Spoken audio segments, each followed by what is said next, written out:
이스라엘의 캠프 앞에 가던 하나님의 천사가 움직여 그들 뒤로 오니 구름 기둥도 그들의 앞에서 옮겨 그들의 뒤에 서고 그것이 이집트 사람들의 캠프와 이스라엘의 캠프 사이에 오니 그것이 그들에게는 구름과 어둠이 되었으나 이스라엘 사람에게는 밤에도 빛을 주므로 밤새도록 저쪽이 즉 이집트 군대 쪽이 이쪽 이스라엘 쪽으로 가까이 하지 못하니라. 모세가 바다 위로 그의 손을 내밀었더니 야훼께서 밤새도록 강한 동쪽 바람으로 바다를 뒤로 물러서게 하시어 바다를 마른 땅으로 만드시고 물이 갈라졌더라. 이스라엘 자손이 바다 한가운데로 들어가 그 마른 땅 위로 통과하고 물은 그들의 오른편과 왼편에 벽을 이루었더라. 이집트 사람들 곧 모든 페로의 왕 말들과 그의 병거들과 그의 기병들이 쫓아와 그 바다 한가운데까지 그들을 따라가니 새벽녘에 이르러 야훼께서 불기둥과 구름기둥을 통하여 이집트 사람들의 군대를 보시고 이집트 사람들의 군대를 혼란하게 하시고 그들의 병거의 바퀴들을 흔들리게 하시어 그들이 힘겹게 몰고 가게 하시니 이집트 사람들이 말하기를 이스라엘 얼굴로부터 우리가 도망하게 하라. 이는 야훼께서 그들을 위하여 이집트 사람들을 대적하여 싸우시느니라 하니라. 야훼께서 모세에게 말씀하시기를 바다 위로 내 손을 내밀어 물이 이집트 사람들의 위에와 그들의 병거 위에와 그들의 기병들 위에 다시 오게 하라 하시매 모세가 바다 위로 그의 손을 내밀었더니 아침이 되어 바다가 그 힘을 회복되었고 이집트 사람들이 그것을 피하여 도망치나 야훼께서 이집트 사람들을 바다 한가운데서 뒤엎으셨더라. 물이 돌아와서 백성들을 뒤쫓아 바다 안으로 들어온 그 병거들과 그 기병들과 페라오의 모든 군대를 덮으니 그들 중 한 사람도 남지 아니하였으나 이스라엘 자손은 바다 한가운데 마른 땅 위를 걸어갔으며 물이 그들의 오른편과 왼편에서 그들을 위하여 벽이 되었더라. 야훼께서 그 나라 이스라엘을 이집트 사람들의 손에서 이와 같이 구원하셨으니 이스라엘이 바닷가에서 죽은 이집트 사람들을 보았더라. 이스라엘이 야훼께서 이집트 사람들 위해 하신 위대한 일을 보고서 그 백성들이 야훼를 두려워하고 야훼와 그분의 종 모세를 믿었더라. 아멘.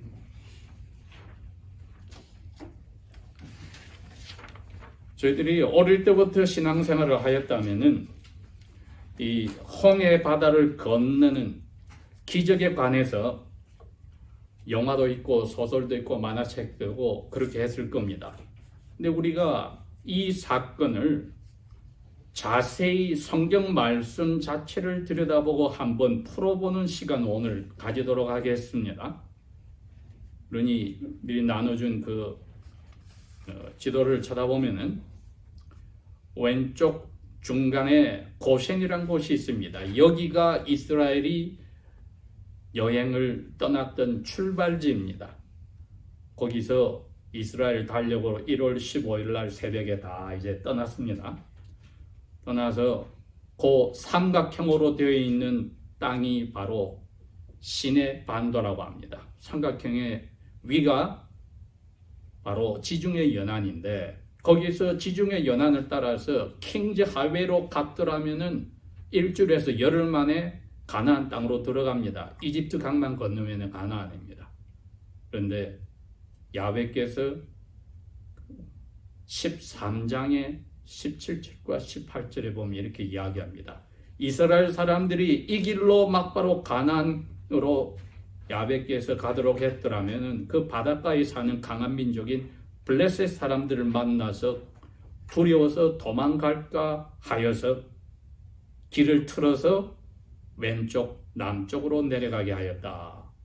그래서 남쪽에 자그마한 바다가 있으니 그 바다가 바로 수에즈만입니다. 그 수에즈만을 따라서 쭉 내려가게 하였다는 거죠. 어디까지? 지도의 맨 밑에 있는 이삼이라는 데까지입니다. 그 이삼은 그 삼각형의 꼭지까지 내려가서 다시 꺾어서 조금 올라가죠. 오른쪽으로 올라갔는데 거기 가니까 더 이상 갈 수가 없었습니다. 16일째 이삼까지 갔는데 앞이 그냥 산으로 막혀 있어서 갈 방법이 없어서 다시 하루를 걸어서 내려왔습니다. 그래서 17일째 내려온 그 장소가 이제 거기도 자그만 바다가 있죠. 이거는 아코바만입니다. 여기가 우리가 말하는 홍해입니다. 삼각형의 오른쪽에 자그만 바다, 그 아코바만, 여기 홍해에 건너가는 길을 이분들이 지금 그 주위에 바닷가 모래사장에 캠프를 쳤습니다. 그런데 이 삼각형 맨 밑에 있는 그 바닷가 곁에 있는 산 꼭대기에 이집트 군대의 망대가 있는데, 믹돌이라고 하는 망대가 있는데, 그들이 보니까 이스라엘 사람들이 이 바닷가에서 꼼짝도 못하고 방황하는 걸 보니 전서구라 그러지요. 피존을 날리면은 이 피존이 247마일을 4시간 만에 간다고 합니다. 보내서 고센 쪽에 파라오에게 이야기를 했다고 사람들이 짐작을 합니다. 파라오는 또 자기 부하들하고 의논을 하고 있었잖아요. 우리가 무슨 짓을 한 거냐? 우리의 이 200만이 넘는 이스라엘 민족을 공짜로 우리가 노예로 후려먹었다가 우리가 정신이 깜빡해서 그들을 풀어줬네? 그런데 이 망대에서 또 연락이 오기를 이스라엘이 산에 막혀서 앞으로도 못 가고 옆에는 바다가 있고 여기 갇혀서 꼼짝도 않고 있다는 연락을 받았으니 잡으러 가자 하고 600명의 병거에 그 다음에 말을 타고 바로 왕이 추적을 하여서 7일이 걸려서 여기까지 왔습니다.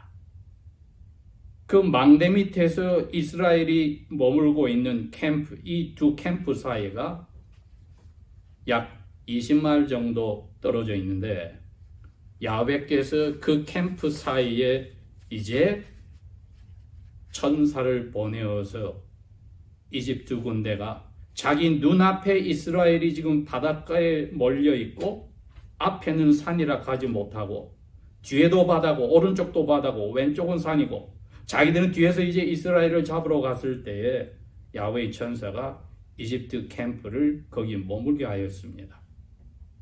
이게 그림입니다. 이집트는 맑은 날에는 앞에 이스라엘 사람들이 모여 있는 게 보입니다. 약 20마일 앞에. 그렇지만 방법이 없어요. 야훼의 천사가 지금 그 사이를 막고 있었다. 이스라엘은 이제 뒤에서 바로 군대가 오는 모습을 보았을 때에 얼마나 겁을 먹고 있었을까? 14장 13절에 이렇게 이야기합니다. 모세가 백성들에게 말하기를 너희는 두려워하지 말고 가만히 있어서 야훼께서 오늘 너희에게 보여주시는 야훼의 구원을 보라. 너희가 오늘 겁먹고 있는 본 저 이집트 사람들을 다시는 영원히 보지 못하리라. 14절 보십시오. 야훼께서 너희를 위하여 싸우시리니 너희는 조용히 있을지니라 하니라.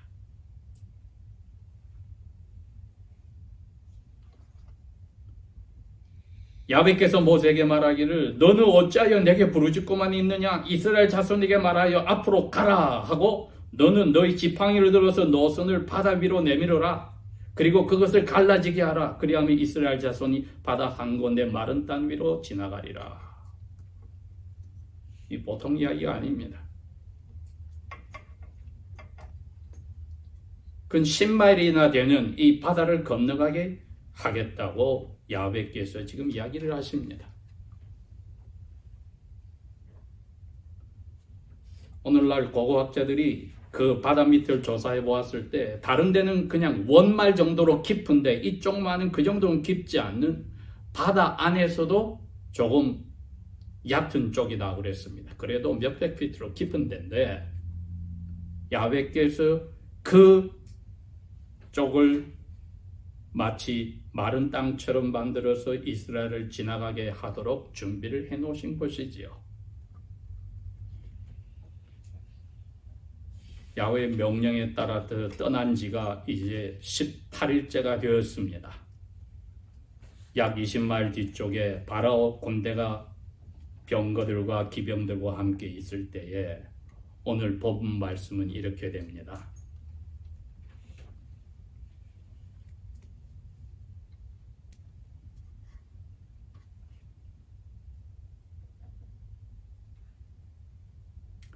이스라엘 캠프의 앞에 가던 하나님의 천사가 움직여서 이스라엘 캠프 맨 뒤쪽으로, 즉 이집트 캠프와 이스라엘 캠프 사이에 오니 구름 기둥도 이스라엘 캠프 앞에 있다가 천사와 함께 움직여 캠프 뒤로 가서 이집트 캠프 앞쪽에 섰다.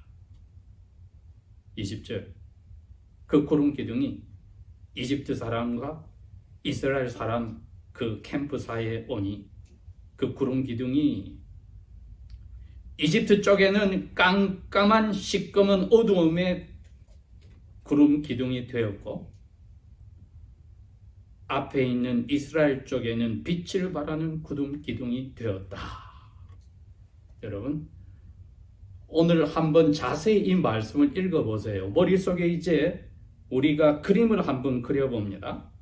20마일 사이에 위쪽에는 이스라엘이 있고 남쪽에는 지금 이집트가 있는데 다 오른쪽에는 바다입니다. 왼쪽에는 다 산입니다. 이스라엘 앞으로 가지를 못해요. 왜? 갔다가는 거기도 산으로 막혀 죽어요. 근데 모세에게 야훼께서 명령했습니다. 내가 오른쪽에 있는 이 홍해 바다를 너 지팡이 든 손으로 그 바다 위를 대면은 내가 갈라서 마른 땅이 돼서 그쪽으로 지나가게 하고 지금 밑에 있는 이집트 사람을 내가 다 죽여버리겠다 하셨는데 그 약속을 하신 후에 한 일이 천사가 산 쪽에 막혀있는 쪽에 있던 천사가 뒤로 왔고 천사와 함께 구름 기둥이 왔는데 이 구름 기둥이 신기합니다. 오늘 본문에는 아주 특별한 말이 있어요. 나중에 천사가 구름 기둥과 불 기둥 사이에서 뒤쪽에 있는 이집트 군대를 보았다는 말을 했습니다. 그러니까 불 기둥과 구름 기둥 두 개가 있다는 뜻이 아니고 이 구름 기둥 하나가 뒤쪽 편은 깜깜한 구름 기둥에 대해서 이제 저녁인데 깜깜한데 애굽 사람들은 잘 보지 못하게 돼 있고 앞쪽은 이스라엘 사람들 쪽에는 그게 불이 활활 타는 구름 기둥이었다는 겁니다. 그러니 옆에서 보면은 오른쪽 반쪽은 불 기둥이고 왼쪽 반쪽은 깜깜한 구름 기둥이 하나가 지금 위에 있는 이스라엘과 밑에 있는 애굽 캠프 사이를 막고 있었다는 겁니다. 그리고 천사가 이스라엘 쪽 불 기둥 쪽에서 눈으로 캄캄한 쪽 밑쪽을 쳐다보았을 때 애굽 군대가 깜깜한 가운데 뒤쫓으려고 거기까지 와 있었다. 그 뜻이죠. 이제는 야훼께서 명령하신 대로 21절 모세가 바다 위로 지팡이를 들고 손을 내밀었습니다.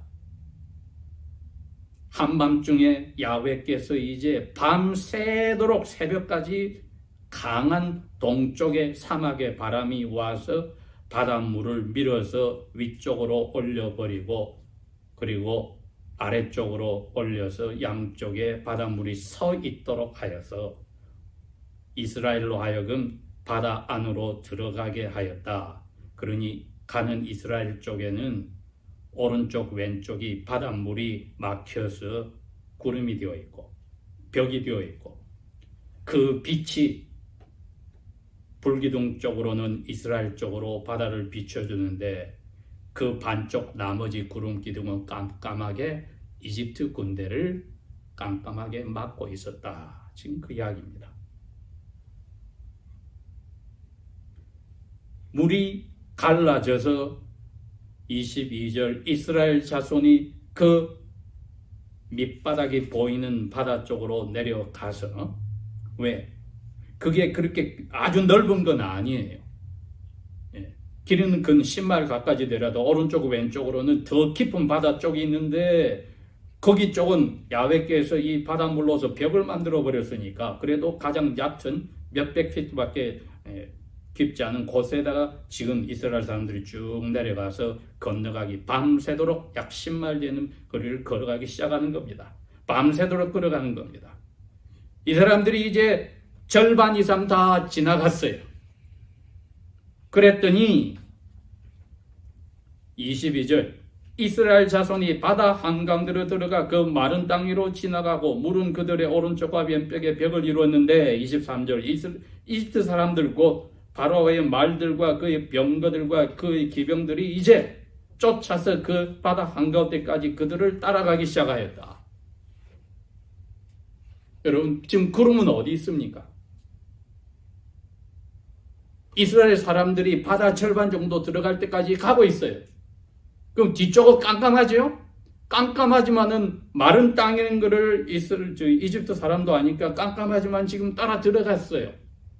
앞쪽은 계속 빛이 환하게 비쳐있어 이 사람들을 계속 건너가고 있습니다. 바다 절반쯤에 왔다 이겁니다. 바다 절반쯤에 왔어요. 그랬는데 야훼께서 이렇게 합니다. 새벽이 되었어요. 이스라엘 사람들이 절반을 지나서 이제 다 건너가고 있을 때에 완전히 다 건너간 건 아니에요. 새벽에 이르러서 이스라엘 절반 이상으로 벌써 마른 땅으로 해서 반대쪽으로 가고 있는데 그 뒤에는 빛나는 구름 기둥이 막아 있고 왼쪽 편에 따라오는 애국 군대에게는 깜깜한 구름이 지금 보입니다. 23절 새벽이 되어서 24절 야훼께서 불기둥과 구름기둥을 통하여 이 기둥 한 개입니다. 구름 한 개인데 오른쪽은 밝고 왼쪽은 깜깜해요. 이집트 사람의 군대를 보셨다. 쫓아오는 이 사람들을 이집트와 이스라엘 사이의 차이는 하나뿐이에요. 구름이 딱 막고 있어요. 근데 이 사람들이 구름을 뚫고 와버리면 큰일 나죠. 그래서 이렇게 했습니다. 이집트 사람들 군대를 컨퓨즈하게 만들었다.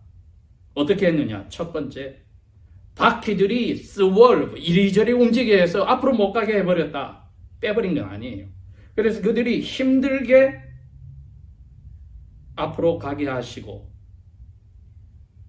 이 사람들이 겁을 먹어서 이스라엘 얼굴로 우리가 도망가야 되겠다. 야훼께서 이스라엘을 위하여 우리 이집트를 싸우시는구나 하고 도망가려고 하였다는 겁니다.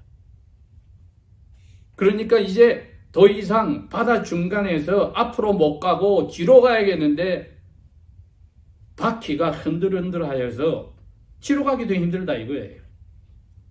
26절 야훼께서 모세에게 말씀하시기를 바다 위로 너 손을 내밀어 우리 이집트 사람들의 위에와 그들의 체력 병거 위에와 그들의 캐벌리어 말 타고 가는 사람들을 위에 다시 오게 하라 하시매 모세가 지금 어디 있습니까? 바다 위에 있습니까? 아닙니다. 건너가서 맞은편 바닷가에 있습니다. 거기서 바다 쪽으로 손을 내밀었다. 그 바다에는 지금 뭡니까? 이스라엘 백성이 지금 건너고 있어요. 절반 정도가 지금 건너고 있어요. 마른 땅이에요. 그런데 모세에서는 거기에서 바다 위에 지팡이를 들고 손을 들었어요. 그랬더니 어떻게 하느냐? 이스라엘이 아직 오고 있는 쪽은 물이 벽을 치고 계속 있는데 나머지 절반 깜깜한 쪽은 물들이 다시 합쳤다는 겁니다. 그렇게 된 거예요, 이게. 이스라엘이 다 옮기고 나서 물이 합쳤다는 뜻이 아니에요. 중간에 지금 그 일이 벌어졌어요. 그래서 27절 그 세력이 바닷물이 다시 합쳐졌고 이집트 사람들이 그 들어오는 물을 피하여 도망치나 야훼께서 이집트 사람을 바다 한가운데 뒤엎으셨더라. 어떻게 됐냐? 28절 구체적으로 설명합니다. 물이 돌아왔어요. 바다 한가운데 절반의 왼쪽으로 돌아왔어요. 이스라엘 아직 건너가고 있는 쪽에는 벽으로 지금 아직 막고 있어요. 모제자고 많은 사람들은 이미 오른쪽으로 건너왔어요. 물이 돌아와서 백성들을 뒤쫓아서 바다 가운데까지 들어온 그 병거들과 그 기병들과 바로의 모든 군대를 덮어버리니 그들 중 한 사람도 남지 아니하였으나 29절 보십시오. 아직 남은 이스라엘 자손은 바다 한가운데로 마른 땅 위를 걸어가고 있어요. 계속 물이 여전히 그들에게는 오른쪽과 왼편에게 벽이 되어 주었습니다. 이렇게 해서 제가 여러분하고 출애굽기의 이 홍해를 건너는 것을 처음으로 자세하게 우리가 머릿속으로 생각하면서 어떻게 이게 진행되었는지 오늘 보았습니다. 그렇게 해서 모세와 이스라엘 사람에게 약속한 대로 30절에 그럽니다. 야훼께서 그날에 이스라엘을 이집트 사람들의 손에서 이와 같이 구원하셨으니 이스라엘이 새벽이 지나고 아침이 되어서 다 이제 건너와서 바닷물이 완전히 나머지도 합쳐졌을 때에 바닷가에서 죽은 이집트 사람들을 보았더라. 10마일 건너 있는 걸 본 게 아니에요. 자기들이 건너온 이쪽까지 이제 물이 다 차게 들어와서 중간에서부터 빠져 죽었던 사람들이 바닷가 쪽으로 밀려온 것을 보았다는 겁니다.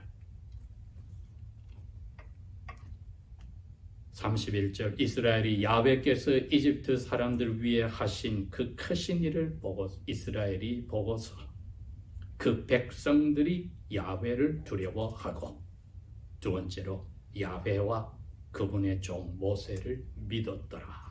결론이 그렇게 되네요. 야훼와 그의 종 모세를 믿었더라. 오늘 제목을 우리가 이렇게 잡았습니다. 이스라엘은 그럼 이 홍해를 건넜다는 것이 우리에게는 무슨 의미가 있는가? 사도 바울이 고린도 말씀 많은 고린도 교회에 편지를 썼을 때 그 첫 번 편지 10장 1절 2절에게 그렇게 표현을 했습니다. 너희 조상들이 모세를 따라서 마른 땅으로 그 홍해를 건너갔을 때에 그들은 그 자기들에게 비치는 빛나는 구름 기둥이 뒤에서 받쳐줄 때 앞으로 쭉 걸어갔을 때에 모세를 통하여서 물 세례를 받은 것이니라 이렇게 표현을 했습니다. 그러면서 5절에 다시 말하기를 이 사람들이 그 세례를 받고 구원을 받고도 대부분이 하나님을 기쁘시게 하지 않아서 다 광야에 누워버렸느니라. 5절에 그렇게 표현을 합니다. 그 다음에 6절부터 11절에 그분이 다시 이야기합니다. 이 홍해 바다의 사건과 그 후에 광야에서 바로 건넜던 대부분이 죽은 것은 우리에게 example을 보여주셔서 우리로 하여금 그들과 같이 되지 않도록 하려고 이 일을 우리에게 알려주신 것이라고 했습니다. 히브리 기자가 11장 29절에 바로 이 사건을 씁니다. 그들이 믿음으로 홍해 바다를 마른 땅으로 건넜다 했습니다.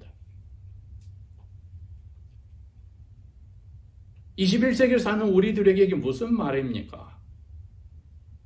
오늘날도 우리가 믿음으로 애굽의 죄의 그 노예 생활에서 예수님의 이름으로 홍해 바다에 세례받듯이 우리가 세례를 받았습니다. 그랬는데 세례받고 나서 근 38년 동안의 광야 생활에서 대부분이 야훼를 기쁘게 하지 않는 불신앙의 자리로 세례받기 전에 홍해를 건너기 전에 애굽의 생활을 더 좋아하여서 다 광야에 죽어 누워버렸다고 했습니다. 그러니 그리스도인들에게는 세례받은 후에 그리스도인의 삶이 광야에서 38년 전의 삶과 같을 때에 과연 우리가 고린도 교회 경고했듯이 우리로 하여금 경고를 하시려고 주셨는데 광야에서 이분들이 어떻게 하였기에 결국은 저주를 받아서 다 죽어버렸는가? 고린도전서 10장이 6절에서 10절이 그걸 밝혔습니다. 너희들은 우상을 섬기는 사람들이 되지 말아라. 점치는 집에 가지 말아라. 제사를 지내지 말아라. 눈에 보이는 모든 환경에 의해서 그 사람들이 믿지 않는 사람들이 추구하는 것에 너희 정신이 그것이 좋다고 쏠려버려서 기도도 그것을 위해서 기도하고 이렇게 되는 눈에 보이는 보이지 않는 우상 숭배에 빠지지 말아라. 1번 7절입니다. 8절에 그럽니다. 도덕적으로 임모럴한 도덕적으로 타락하여서 하루에 23,000명이 죽는 모습과 같은 도덕의 타락에 빠져들지 말아라. 대표적인 게 어벌션 아닙니까? 대표적인 게 동성애와 트랜스젠더 이런 것들이 아닙니까?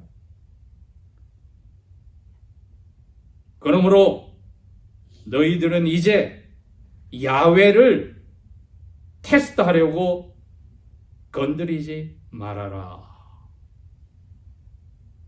명령이 A라고 하는데 B를 해볼까 한번? 야훼께서 어떻게 나오는지 해볼까? 하는 생각을 하지 말아라는 겁니다.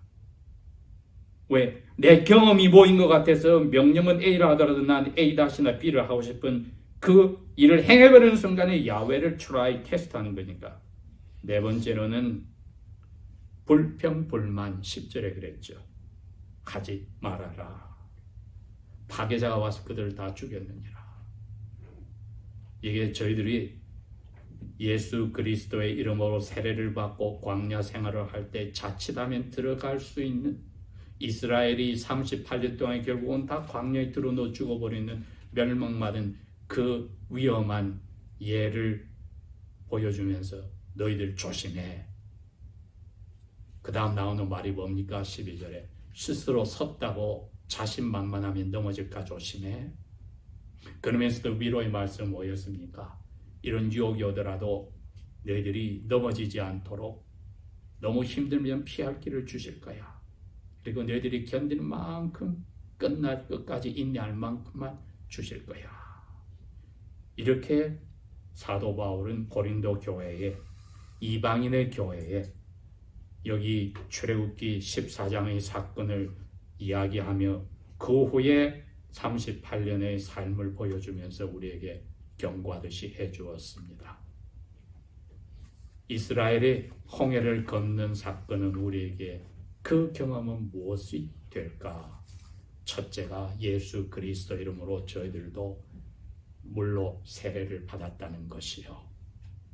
둘째가 저희들도 쫓아오던 바로 그 모든 군대처럼 과거의 노예 생활과 우리 자신을 중심으로 하던 생활과 정리되어서 죄에 대해서 죽었다는 것이요. 마른 땅을 건너서 건너편 그리스도의 삶으로 들어가듯이 광야 생활로 들어가는 것은 그리스도와 함께 물에서 나온 부활하였다는 체험을 이야기하는 것입니다. 낮과 밤이 다르고 불기둥과 구름기둥으로 캄캄한 밤과 밝은 빛이 다르듯이 우리의 삶이 홍해 바다를 건너서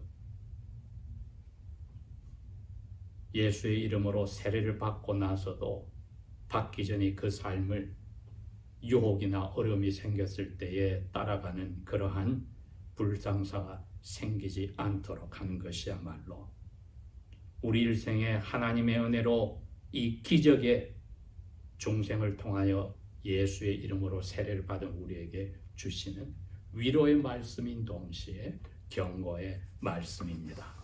기도하겠습니다.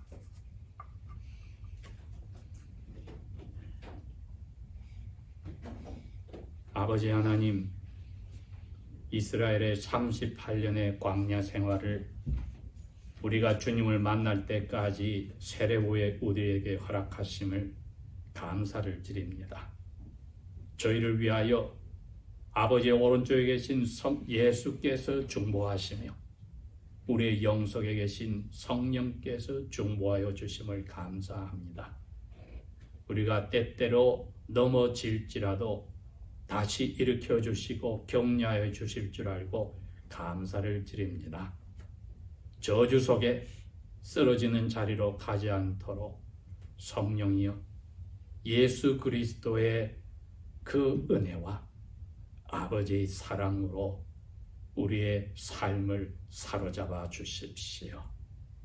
주님의 얼굴을 볼 그날까지 저희를 버리지 않으실 줄 믿고 예수님 이름으로 감사 기도합니다.